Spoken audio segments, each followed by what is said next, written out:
13. It is 3:30 in the cold, starlit Sunday morning, November 13th, and the quiet on King Road is all enveloping. A whisper, it seems, would echo like a scream. A white car appears, and it is in no hurry.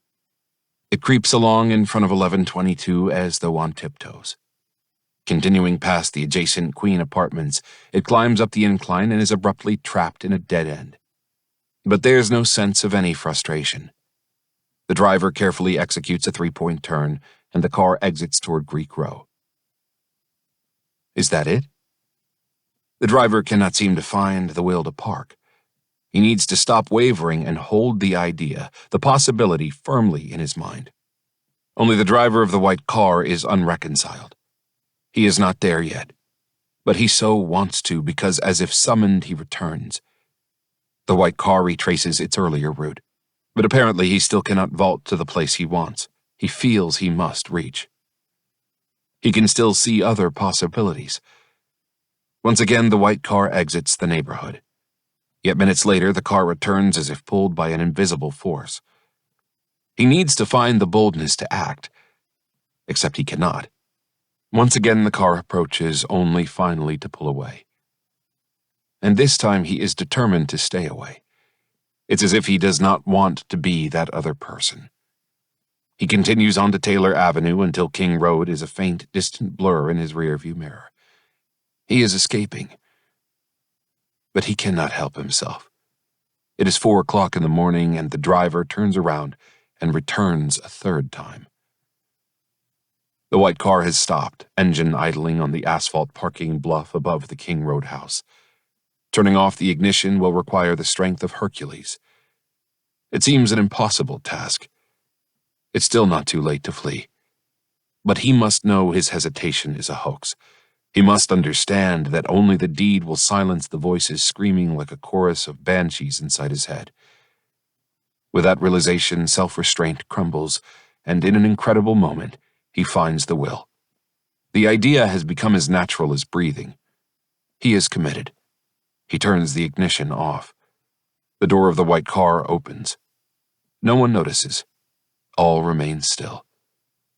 A dark figure walks down the dirt incline, the ground hard with a thin coating of frost. He is heading toward the back of the house. In his gloved hand, he is gripping a leather sheath that holds a K-bar knife with a sharp 7-inch steel blade. It is a killer's weapon. The sliding glass door to the kitchen is rarely locked, and tonight is no exception. The door glides open easily, making only a muffled sound as slight as a sudden intake of breath, and he steps inside. Does he listen for a telltale noise? Does he need a moment to get accustomed to this new manner of darkness? Or is the faint glow of the neon good vibes sufficient to light the way? Once in the kitchen, he proceeds up the narrow staircase to the 3rd floor. And this is arguably telling.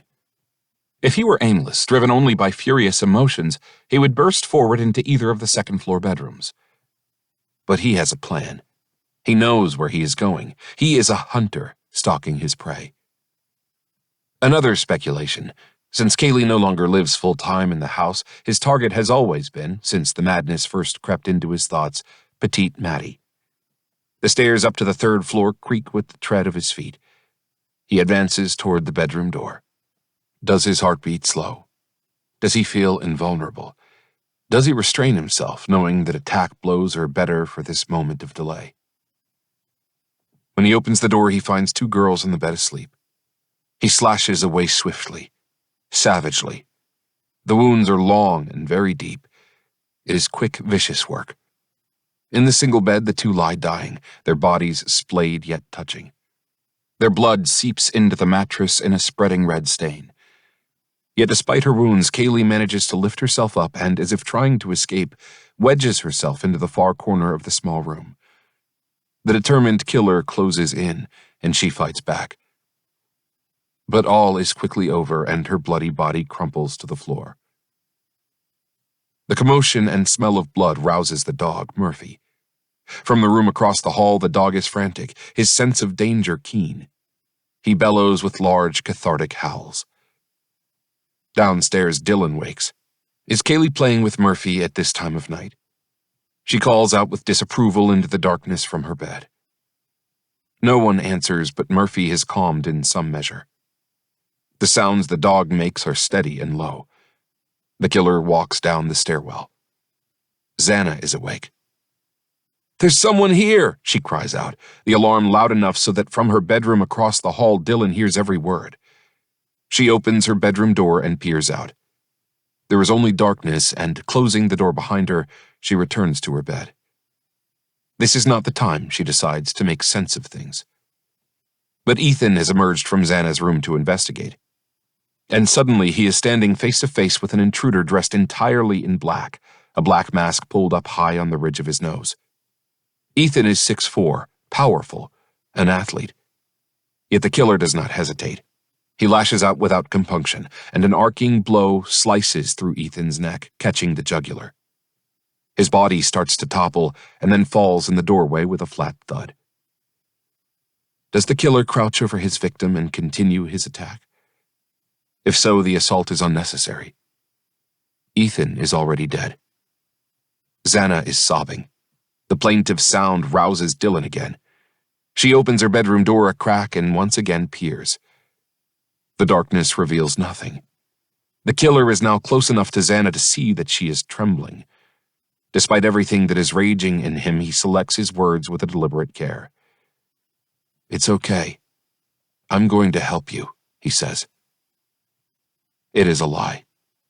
He has only come to help himself. He raises his knife and attacks. From behind her partially open door, Dylan hears the killer speak. Nothing is making sense. She closes the door and retreats back to her bed. Xana, 5'3" and 113 pounds, is fighting for her life. But she is no match for the killer. He plunges his knife in deep again and again. She crumples to the floor. Then he steps over Ethan's body and walks out of the room. His gait is unhurried. There were 4 of them, and he never hesitated. He did what he had to, and he must feel exhilarated. He continues back toward the slider door in the kitchen. His self-absorption is total. He never notices that Dylan is standing in the doorway, the bedroom door flung open, and she is staring directly at him as if in a trance. She sees a man dressed all in black, a black mask reaching up high on his face. As he processes the moment, she decides he is about 5'10", maybe taller. Not muscular, but well put together like an athlete. For some reason, her eyes fix on his bushy eyebrows. She stares at him. A visitor? An intruder? She doesn't understand what has happened, and she is extremely tired. She closes the door of her room and goes to bed, the blanket pulled up high. Did the killer see Dylan? Does he spare her in a sudden act of kindness? Or at that wild moment is he incapable of seeing anything? It remains a mystery. He retraces his steps, making his way back up the hill. He is transformed. He has become what he had to become. In little more than 8 minutes, 10 at most, he killed 4 people. He gets back in the white car and drives off as the faint light of the new day begins to filter through the lead-gray sky, and the blood spreads in thin red rivulets through the house on King Road.